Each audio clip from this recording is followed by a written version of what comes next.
Hi, my name is Ray Fernandez from Bridge Marina. I'm here to give you some basic boat safety information, keep you safe on the water this summer. Boating is a fun, safe, comfortable experience on the water for you, your family, and your crew. However, we have to remind you that boating also has an inherent, uncontrollable level of risk. Please pay close attention today because a life you save could be your own. The driver is responsible for him and his crew to wear life jackets while aboard a boat. Everyone should wear a U.S. Coast Guard approved, properly fitted life jacket while on the water. Those that are especially susceptible to drowning risks, elderly, physically capable, or children should wear a life jacket at all times. It is illegal and negligent for you to operate or allow others to operate the boat while under the influence of alcohol, drugs, and/or medicines. Noise, sun, waves, these all greatly increase impairment while on the water, so please be safe. So one should never put body parts or people in between the boat and the dock. This is a place for fenders. Fenders protect the boat from the dock and the dock from the boat. Fenders should be installed before docking or before leaving the dock. The engine should be off and the anchor should be deployed before anyone enters the water. A life jacket should be worn when entering the water for any reason. Before jumping in the water, someone should manually check the water depth to make sure it's safe. The emergency engine stop switch is the first choice to turn the engine off if someone were to fall in the water. The driver is to inform their crew how to use the emergency stop switch in case of an emergency. As a reminder, boats have no brakes, so it could be challenging to even impossible to stop your boats depending on your speed. In order to slow the boat down, one should first put it in neutral. That's akin to pressing your brakes slightly if you were in a car. If you needed to stop more abruptly, you would put the boat into reverse. Please remember though, if you do not remove it from reverse, it's going to start moving backwards next. Slow down far in advance of wherever you plan to stop. Also, you should prepare your lines and/or fenders before you get to the dock. When nearby objects and/or docks, you want to move in a slow, deliberate pattern. Go only as fast as you wish to hit the dock. Always be aware of your surroundings and drive at a slow speed. The driver should always maintain a safe lookout by sound, sight, or assistance from others. The driver should recruit crew members to assist with lookout. The driver should be aware of the water conditions, other vessels, and their boat location at all times. Overloading or improper loading of guests and/or gear on the boat can be a dangerous situation. Proper distribution would be to evenly spread your weight and/or passengers about the boat. You do not want to overload the bow, starboard, port, or stern of the boat, as this could cause submarining and/or capsizing of the vessel. Vessels have a specific capacity limit. The greater the weight, the greater the challenge and/or risk in operating the boat. It is illegal for passengers to sit on the bow, gunnels, or stern of the boat, as passengers could fall into the water and pass under the boat. Please stay inside the boat and in seats while the boat is operating. The #1 rule of boating is to avoid collision at all times. Slow down, steer away, or stop to avoid collision. Never proceed at a speed that is beyond your ability. Always obey no wake zones. Please proceed at a safe speed that allows you to steer away or stop the boat should a situation arise. When approaching a boat head-on, it is prudent for you to steer to the right or to your starboard side, so you and the other boat pass port side to port side. The person that is on your starboard side has the right of way, and you should yield to their stern. So again, if a person is coming on your right side or your starboard side, you should yield to their course and go to their stern. If a boat is approaching you from your port or your left side, that boat should yield to you and let you continue your course, and they should pass to your stern. But remember, the #1 rule of boating is to avoid collision at all costs. When overtaking another boat, you must yield to their course until acknowledged. First choice is to pass on the port, the left side, if boat space and water conditions permit. If passing on the port is not the best option, you may pass on the starboard side again, if boat traffic and water conditions permit. You should always allow ample space to yield to the boat you're overtaking in case they change course. Signal twice if you're passing on the port left side, or signal once if you're passing on the starboard, the right side. The channel markers are in place to give you a relatively safe navigation path while boating.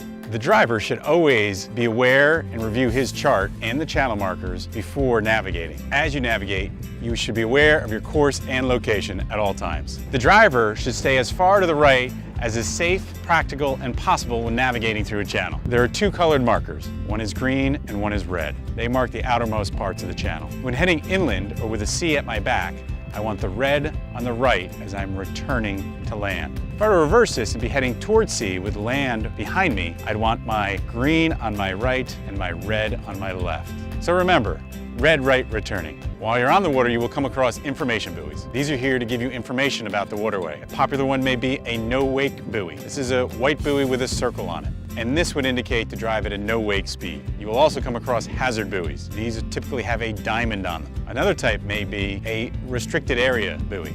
There's a diamond with a cross through the center. This would be an area you would not enter with your boat. As a driver, you should always be aware of the navigational aids and information buoys that you come across on the water, and react accordingly. The driver should not only review their chart and plan their course before departing, they should use that chart throughout the day. Do not rely solely on electronics. Within the chart, you will find hazards, water depths, channel markers, and other safety information that will help you throughout your day. Please stay in the channel, avoid shallow areas, and please do not follow other paths of other boats, as they may not know where they're going. So the driver should be very aware of the tide. A rising tide brings water into the body of water. A lowering tide is the water leaving that body of water. The water rises and lowers approximately 5 feet every 6 hours. However, the tide does change every day, so please pay attention to your daily tide charts. Tidal changes causes current. Those currents can be stronger in restricted or confined areas, such as bridges or narrow channels. So please be careful while you're on the water. As a boater, you must proactively monitor the weather. Abrupt changes in wind and/or temperature can be an indication of changing weather. If you find yourself caught in severe weather, the first thing you should do is have the entire crew and yourself put on a life jacket. After all your life jackets are on, you should find protection near the shoreline or at a dock. As a power boater, we should give way to all boats that are under their own power and/or sail. This would be paddle boards, kayaks, canoes, sailboats. We should also give way to any commercial vessels, as they have the right of way. So we often get a lot of questions about what to do when you're encountering sort of a weird wave situation. Right here we've got some waves that are a bit larger than my pontoon can handle. So I have to advance my throttle sometimes in order to deal with those waves. Even though I'm in a no-wake zone right now, it's kind of a weird spot, I may need to advance that throttle a little bit. And what that does is it raises the bow up to get me over those waves. Whereas one of my things I don't want to do is cut the throttle when I'm into the waves, because that bow falls and I could end up submarining or running through the waves. I want to make sure I advance the throttle a little bit. Sometimes I have to advance enough to get over the waves and then come back. I don't want to just cut that throttle because I may nosedive right into the wave. The driver and crew should know how to properly use a VHF radio. The VHF radio is a push-to-talk device. When you wish to speak, press and hold the PTT button. When you wish to listen, let go.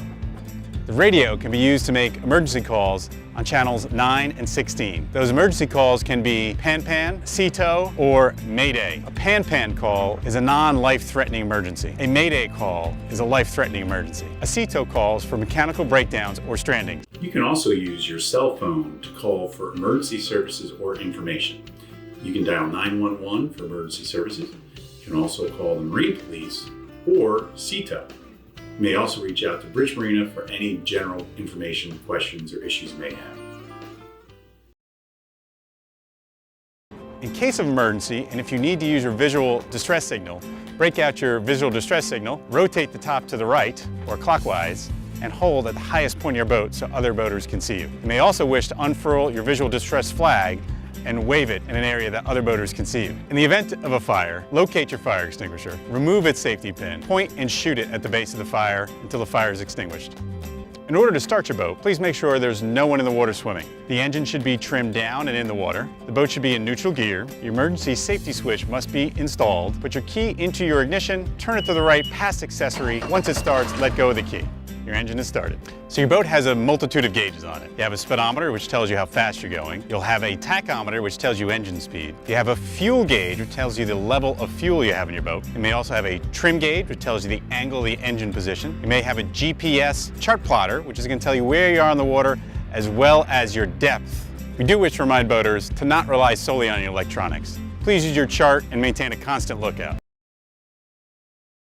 When you're going to anchor, you should make sure you're anchoring out of the channel, out of traffic, in a safe area. We have significant enough water depth to make up for any tide changes. When anchoring, make sure you bring the boat to a complete stop. turn off your engine, and prepare your anchoring equipment. When you're setting out your anchor or deploying your anchor, always anchor from the bow of the boat. It's not necessary to throw your anchor and/or your anchor line overboard. Rather, you should sound the water depth using your anchor and line by passing it through your arms and measuring your line till you hit the bottom. Once you feel you've hit the bottom of the water body, you should then measure out 3 to 5 times whatever that length was down. Example, if you ran 3 lengths of line through your arm before the anchor sounded the bottom, you would then let out approximately 15 lengths of line, and then you'd secure that anchor line to the bow of your boat. To pull your anchor, unfasten your line from the cleat, manually pull up your anchor line and your anchor and stow it. Then you may go back and start your engine and be on your way. The engine should be off and the anchor should be deployed before anyone enters the water. A life jacket should be worn when entering the water for any reason. Before jumping in the water, someone should manually check the water depth to make sure it's safe. When you're going to a dock, you should have your dock lines, dock pole, and fenders out in advance and in place. So this way, when you get to your docking space, you're not trying to search for your dock lines and/or fenders when you need them. When you arrive at your dock space, don't use humans or people parts as fenders. Once you're in your slip safely, use your dock lines to secure your boat safely inside the slip. The idea is to use opposing tensions or use opposing lines to support that boat inside the slip, rather than using the fenders solely as your protection from the boat and the dock. The trim angle controls the engine position in or out of the water. We do suggest that you trim up in shallow areas and bring that engine position so the prop is under the water, but as far away from the bottom of the water body as you can. The trim also affects the attitude of the boat while underway. If you trim the engine all the way down or tuck it into the transom, it'll push the bow down on the boat and could cause the boat to plow water and/or take water over the bow. If you trim the engine up or near the top of the water, away from the transom, you could find the boat porpoises or bounces up and down at the bow and the boat will slow down. As a general rule of thumb, when you slow down, you should trim up.